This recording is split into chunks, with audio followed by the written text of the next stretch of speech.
దున్నోతు Sandeep Kumar age 38 years ఉంటుంది. ఇతనికి job లేదు. ఇతను మొదటిగా ఈయన చీట్ చేసిన విధానము, ఈయన ఐఏఎస్ క్వాలిఫై అయినా అని చెప్పి ఎన్టీఆర్ యూనివర్సిటీలో చదివినా అని చెప్పి ఫేక్ డాక్యుమెంట్స్ పెట్టి, ఈ ఫేక్ డాక్యుమెంట్స్ను మ్యాట్రిమోనీలో పెడితే కంప్లైంట్ పార్టీ ఆ మ్యాట్రిమోనీ ద్వారా ఇతన్ని మ్యారేజ్ చేసుకున్నది. మ్యారేజ్ చేసుకున్న సందర్భంలో రాను రాను ఈయనకు 40 కోట్లు లాకర్లో ఉన్నాయి. నేను ఇన్కమ్ ట్యాక్స్ కట్టలేదు, అది సీజ్ చేశారు. మనం 2 కోట్లు కడితే రిలీజ్ అవుతుంది.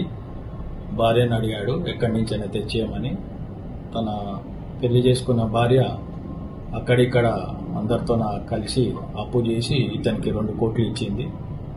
2 కోట్లు తీసుకున్నాక సరిగా ఇంటికి రాకపోవడం, పరారీలో ఉన్నాడు.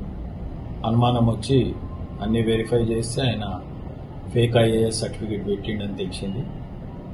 పోలీస్ స్టేషన్లో కంప్లైంట్ ఇవ్వగా కేసు నమోదు చేసి అతన్ని అరెస్ట్ చేసినాము. అతనితో పాటు వాళ్ళ తల్లిదండ్రులను A1 to A4 వరకు అరెస్ట్ చేసి నేను చెంచల్గూడ జైలుకు పంపించినాను.